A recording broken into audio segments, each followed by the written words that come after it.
Another struggle is the severe lack of qualified professionals and the severe lack of funding. So this journey began with us in hospitalizations, where people didn't understand the diagnosis of RAD. They might have read a case study, they might have heard about it in the DSM, but they really truly didn't understand the critical differences between RAD and defiant disorder, or RAD and PTSD in and of themselves. The difference between RAD and ADHD.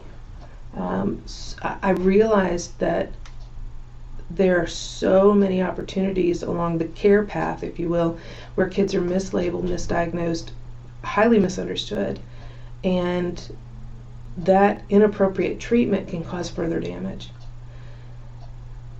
After the third hospitalization, it became very clear that he couldn't come home safely, that I would not be able to keep him and our other boys safe alone, despite the cameras that we put in the house, despite the safeguards that we thought we were putting in place. I found myself up till the wee hours of the night watching the hallway camera just to make sure everybody was safe and make sure he still stayed in his room, and it was exhausting.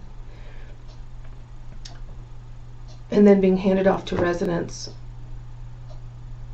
who were way out of their depth when it came to situations like our son. His trauma had so many layers, it's like peeling an onion, and every time you peel back one layer, there's another. And you don't always know which layer to attack first. Do we deal with the depression? Do we deal with the PTSD? Do we deal with the nightmares? Do we deal with the behavioral issues? You don't know where to go first.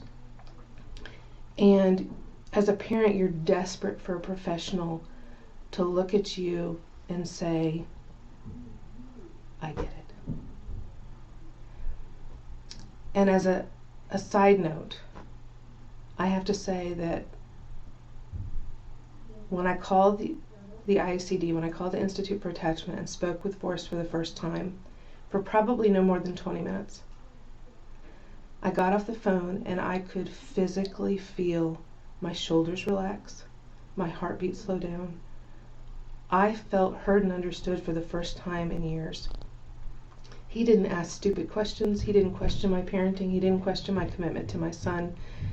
He could describe his behavior and his charm and his personality perfectly. He didn't question whether I was too strict or whether I was too lenient. It was so refreshing. And I will never forget how that felt physically, to be able to exhale and go, oh, finally, somebody understands where my child's trauma is coming from and understands a different way to approach it.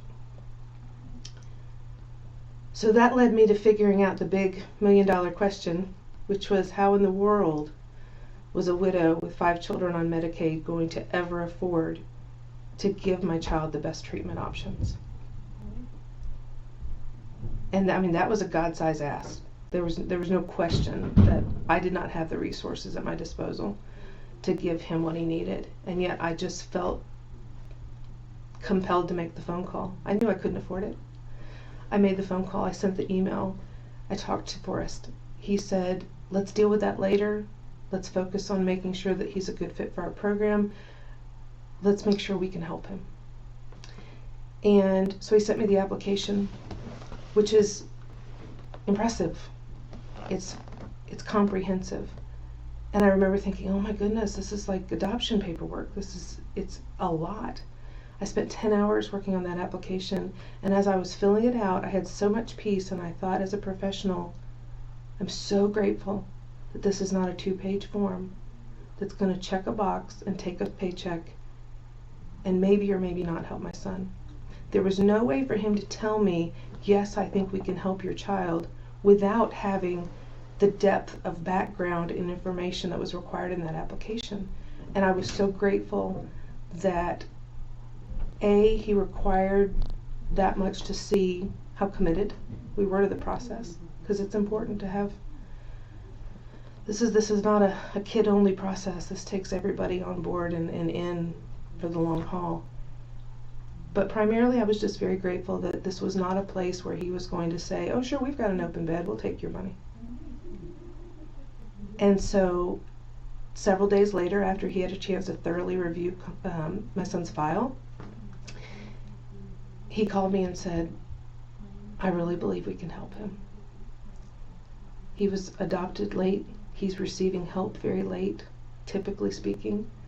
But I think that we can help get him to a better place, a place where he can be independent, a place where he can have the tools to be safe.